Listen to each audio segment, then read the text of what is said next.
இந்த August month மட்டும் பார்த்தீங்கன்னா கங்குவா ட்ரெயிலர் ரிலீஸ் பண்ணாங்க. அது வந்து ஒரு 32 மில்லியன் வியூஸ் போச்சு. அதே மாதிரி கோட் ட்ரெயிலர் ரிலீஸ் பண்ணாங்க. அது 46 மில்லியன் கிட்ட வியூஸ் போயிருக்கு. ஸோ ரிலீஸ் ஆனால் 3 வாரத்தில் வந்து பண்ணால் ராயனோட வாட்டர் பாக்கெட் சாங் வந்து கிட்டத்தட்ட வந்து பண்ணால் 50 மில்லியன் மேலே வியூஸ் தாண்டி போயிட்டுருக்கு. Hi friends, welcome to trending tops. மீன் பார்க்க போனா தனுஷ் அண்ணாவோட தேர்ட் டைரக்ஷனில் நீக் சாங் வந்து ரிலீஸ் ஆகி போயிட்டுருக்கல.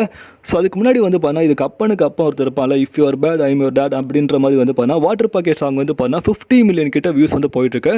இது வரைக்கும் ரிலீஸ் ஆன எல்லா பாட்டை விட தமிழ் சினிமாவில் தனுஷ் அண்ணாவோட ராயனோட வாட்டர் பாக்கெட் சாங் தான் வந்து பார்த்தீங்கன்னா பயங்கரமாக வியூஸ் வந்து அள்ளி போயிட்டுருக்குன்னு சொல்லலாம். ஸோ இது வந்து சுந்தீப் கிஷான் சாருக்கு வந்து பார்த்தா மிகப்பெரிய ஒரு தமிழ் சினிமாவில் ஃபேம் உருவாகியிருக்கு வாட்டர் பாக்கெட் சாங் வந்து. ஸோ தனுஷ் அண்ணாவோட டேரக்ஷனில் 50th ஃபிலிமாக ராயன் படம் ரிலீஸ் ஆகி வசூலையும் பார்த்தீங்கன்னா பயங்கரமான வசூல், அசுரதனமான வேட்டையாடி இருக்காப்புல. ஸோ ப்ரொடக்ஷன் டீமும் ஹாப்பி, டேரக்டரும் ஹாப்பி, ஆக்டரும் ஹாப்பி. படத்தில் வாட்டர் பாக்கெட் சாங் வந்து பார்த்தீங்கன்னா பிச்சு உதறி போயிட்டுருக்கு யூடியூப்பில் வந்து. ஸோ இது வந்து பார்த்தீங்கன்னா மிகப்பெரிய ரெக்கார்ட் பிரேக்கிங் சாங்காக இருக்குது. இது வரைக்கும் ரிலீஸ் ஆன தமிழ் சினிமாலே வந்து பார்த்தீங்கன்னா இந்த வருஷத்தில் வந்து பார்த்தீங்கன்னா அதிகமான வியூஸ் அள்ளி தந்த வியூஸ் வந்து பார்த்தீங்கன்னா ராயனோட வாட்டர் பாக்கெட் சாங் தான். ஸோ இதை வந்து எல்லா தனுஷ் ஃபேன்ஸும் வந்து பார்த்தீங்கன்னா பயங்கரமான ரெக்கார்ட் பண்ணியிருக்காங்க. ஸோ இதுவே வந்து மிகப்பெரிய விஷயம். ஸோ இதை பற்றி உங்களுக்கு வந்து கீழே கமெண்ட் பண்ணுங்கள். இல்லை மச்சான் லைக் பண்ணுங்கள், ஷேர் பண்ணுங்கள், சப்ஸ்கிரைப் பண்ணுங்கள், மறக்காம லைக் பண்ணுங்கள். மகிழ்ச்சி.